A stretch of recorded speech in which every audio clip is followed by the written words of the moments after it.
What's up, everybody? Today I'm here with the Ninja Espresso and Coffee Barista system. This is the newest coffee and espresso system from Ninja Kitchen. It actually lets you brew espresso using 19 bar pressure. The only catch is that in order to brew the espresso in this machine, you do need to use a capsule like this one. Besides the espresso, you can also brew regular coffee in this machine, and you can brew different types as well. Similar to the Ninja Dual Brew Pro system, which I did a review on a few months ago. You can check that out. I have a link in the description. This machine also can brew different types of coffee, like coffee in a pot, just like this, hot coffee. You can do over ice brew, and you can also do smaller sizes like single cup. The only catch is with the dual brew system, you could brew K-cups. In this system, you can't brew K-cups. You have to brew it from regular ground coffee. The trade-off here is that you get the ability to brew real espresso.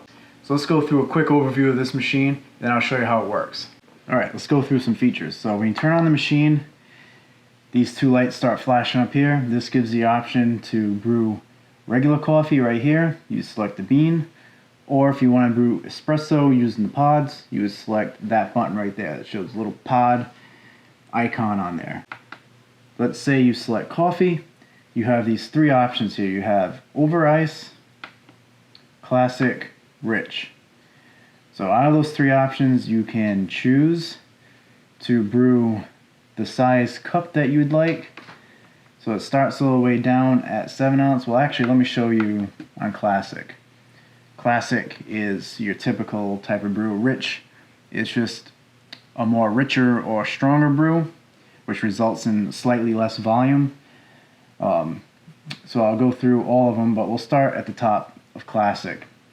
You can go from 8 ounces, 10, 12, 15, 18. So these are your travel cup sizes right here, 15, 18. And then you get onto your decanter sizes or your pot sizes. So you get 28 ounces, 37, 46, 55 ounces, which is a full decanter's worth. Now if you switch the mode to rich, it does cut down on the volume a little bit because what you end up getting is a little less water, but you get a higher concentration of coffee, thus you get a richer brew. So there you go from 47 at your max down to 7 at your min. And over ice brew is going to be similar. However, with over ice brew, it's going to brew the coffee a lot slower.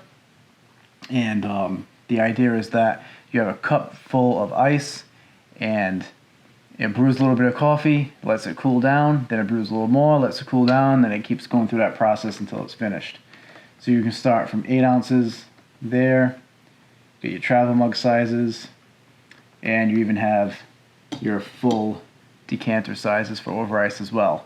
Now, when it says 55 ounces, or any of these ounces for that matter, that's not the actual amount of water that's going to be coming from the tank. For over ice, it's actually accounting for almost like the size container that you're brewing into. So it's not going to actually be brewing that much liquid into the container. It's actually accounting for the amount of ice that's in there as well.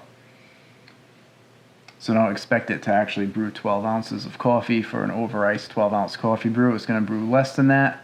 But when you have a cup full of ice, and it's going to fill up pretty much a 12 ounce glass, if that makes any sense. Over here, you have the warm and delay option. So it just yelled at me because, so for warm, that's basically telling it to turn on the hot plate down here. So if you have a pot of coffee and you want to keep it warm, well, obviously it doesn't want to use it on over ice either. But if you have a hot pot of coffee, you want to keep it warm, you press the warm button. This comes on automatically when you brew a warm cup. Or I'm sorry, when you brew a hot pot, this comes on automatically. So really, in reality, the only time you're really going to use this button is if you had the coffee on here for a long time and it shut off automatically, or if you want to turn the warming function off. You can just turn it off there. the delay function, at least this machine does yell at you if you don't have it set up correctly. So the delay function, so this switch right here is set to closed right now because that is the actual brew basket that's closed, so that's going to prevent any kind of coffee from brewing through it currently. So that's why when I hit delay it yelled at me, because if you're going to set a delay brew, that definitely has to be open because it's going to start brewing coffee at a later time. So when you set delay brew, you can actually set the time of the day when you want this to start. So you would already have water filled into the tank, you'd already have coffee inside of the brew basket, inside of your filter, and you set this, set your amount, and it beeps, lets you know, okay, well at 11 a.m. I'm going to go ahead and brew your 15 ounces of coffee or whatever I set that at. Cancel that, press delay again, now it's canceled. Let's switch that back to closed. Next I will show you these buttons over here. Hours and minutes, that's how you set your time on the clock. Right now it's set to 3:14 p.m. If you wanted to reset that, I press that button and then just like simply turn the knob to set your hours and minutes. Clean function is what you use when you need to clean the machine. All you have to do to clean it is you fill the tank with 16 ounces of water, and then all you have to do is fill the tank with 16 ounces of white vinegar. You fill the rest of it with water, press that clean button, and then it goes through the cleaning cycle. Now on to the espresso. So say we turn on the machine and we want to brew an espresso. We press the espresso button and it gives us 4 options here. Starting at the top, we have Ristretto, which is a small volume of espresso shot.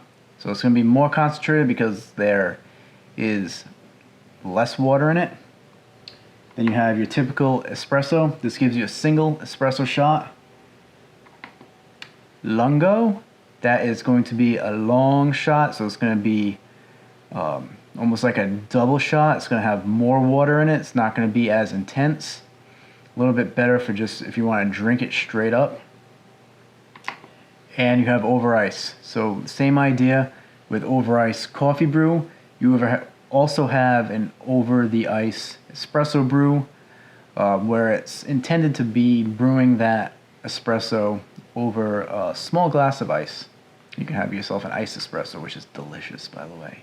Chances are, if you're in the market for a coffee machine and you happen to stumble upon this one, you're interested in the espresso feature. It's really simple. So you have your capsule, you lift up this lever right here, and you drop your capsule right into the hole. Then you close the lever, and we've set the height. So this tray right here is removable. That's the lowest it can go, and it's the highest it can go there. So you don't want your espresso to be dripping too far down, so I'm gonna go ahead and set my tray there. Then we will select our mode. I'll just do regular espresso, and when you're ready to start brewing, just go ahead and hit start brew.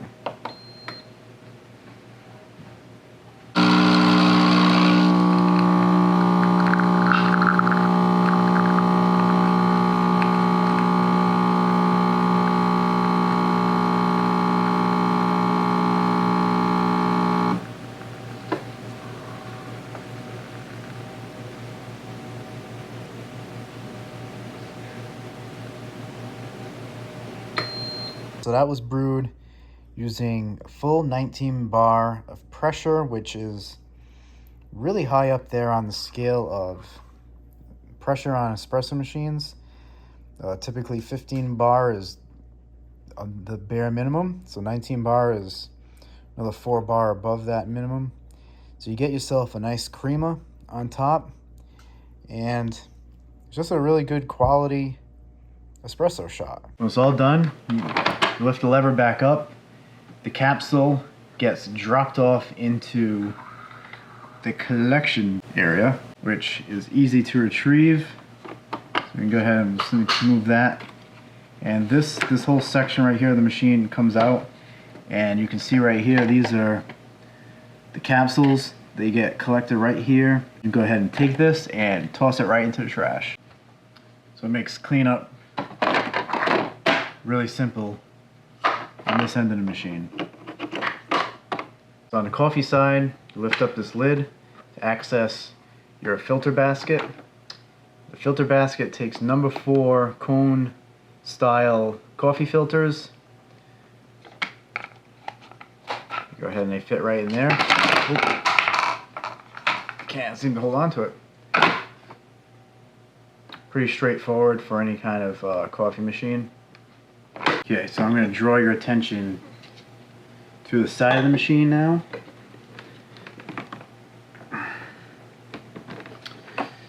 Over here, the machine comes with a scoop.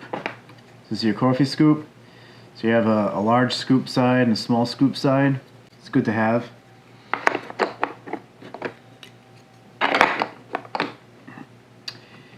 Then, here is the built-in frother. So if you like to froth your milk or your cream, you can go ahead and flip this out, push the button, you froth it in your cup, and then when this gets dirty and you want to clean it, which is every time really, just go ahead and give it a turn, bring it to the sink, clean it, and you can bring it back here and put it back on. Really simple and nice to use. This is your water tank. So this sits at the back of the machine. This again also is really easy to take on and off. Just simply lift it on and off like that. End off this video as I brew a pot of classic coffee in the Ninja Espresso and Coffee Barista system. Gonna go ahead and select classic. Already on classic, and we'll do 37 ounces. Oops. Don't forget to set it to open and press start brew. Another thing I really like about this system, the heating element in it heats up so fast that you don't have to wait. It already starts brewing within seconds of pressing the start brew button. So it's a really solid system if you're looking for something where you can do espresso plus coffee. This is total package right here. Another cool thing, it's very quiet when it brews. You get a little bit of gurgling here and there, but for the most part, it's really quiet. A little bit of steam coming out the top. There's not a heck of a lot going on when you're brewing a pot of coffee. So if you like this review and found it helpful, give me a like and a follow. I appreciate it. And then stay tuned for more product reviews and useful videos. Thanks for watching.